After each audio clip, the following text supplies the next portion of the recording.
Fourth question.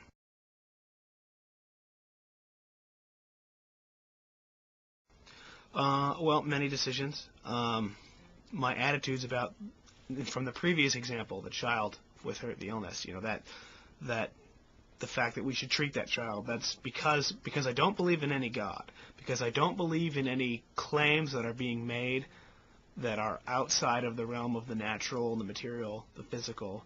Because I don't believe in any of those things, my attitudes are practical when it comes to moral questions. I believe in, the utilitarian concept of reducing suffering. I believe in Kant's categorical imperative. I have moral attitudes, and these are based on observable facts about, the human experience, rather than supernatural claims about the universe that we have no way of verifying. Specifically, I think one of the biggest issues that comes up in this topic is sexual morality. Now, when I was a Christian, I believed, for example, that it was wrong to masturbate, that it was wrong to have sex outside of marriage, that it was wrong to violate the sanctity of marriage by cheating on your spouse, that it was wrong that it was more wrong to have more partners in general, that it was wrong to be homosexual. Now that I am no longer a theist, my position is that what is wrong is anything that either violates someone or injures someone. When it comes to your partner, your sexual partner or partners, you should always obtain consent, and it should only be from people who are able to give consent. In other words, someone who is inebriated, someone who is too young to give consent, someone who is mentally disadvantaged to the point where they can't give consent, or someone who's able to give consent but hasn't given consent. Don't have sex with that person. That's rape. That's a violation. That's assault. And that's wrong. And then of course, sex is just like any other action. Don't hurt people. Don't cheat on your wife. Not because it violates the sanctity of marriage, but because it will hurt your wife. Because it will really hurt someone who's put trust in you. And the same is true for your husband or your boyfriend, your girlfriend. Don't hurt them. Especially someone who's put so much trust in you and cares about you and wouldn't do the same thing to you. That's wrong. But it's not because of supernatural rules. It's not because it'll hurt God's feelings. It's not because it's written in some book. It's because it'll hurt that person. That's obvious. We shouldn't need a book to tell us that. For your last question.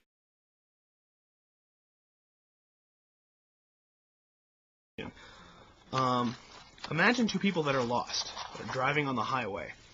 And in the first scenario, the person doesn't know where he is. He lacks either true information or false. He lacks information about where he is. He doesn't know. And in the second scenario, the person possesses false information. They believe something incorrect about where they are. They think they're on the right road, and they're actually not. Now, it's pretty obvious to me that the person in the first scenario has a clear advantage over the person in the second scenario because they are aware of their ignorance. They, as Socrates would say, they know that they know nothing. They're in a position where they can seek information, where they can attempt to correct the ignorance they're aware of. You're not even in the position where you know what truths you need to gain until you have shed relevant falsehoods. So I would say that once you've reached the point where you have a sense of these things, where you understand what wisdom is, as according to the Socratic concept, once you've reached that point, then you need to focus on shedding falsehoods, because it is by not believing false things that you put yourself in a better position.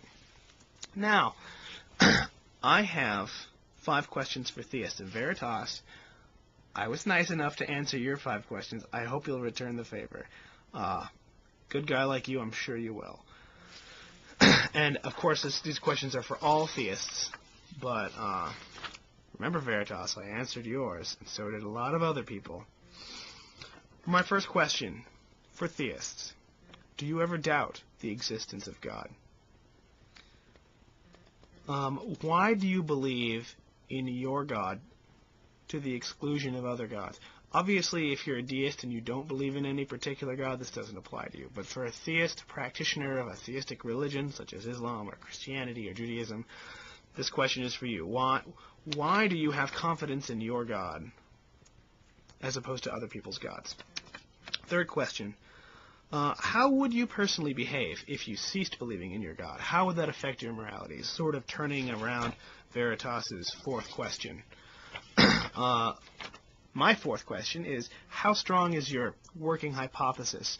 In the sense that the existence of God would be sort of a working hypothesis for you, for your concept of reality.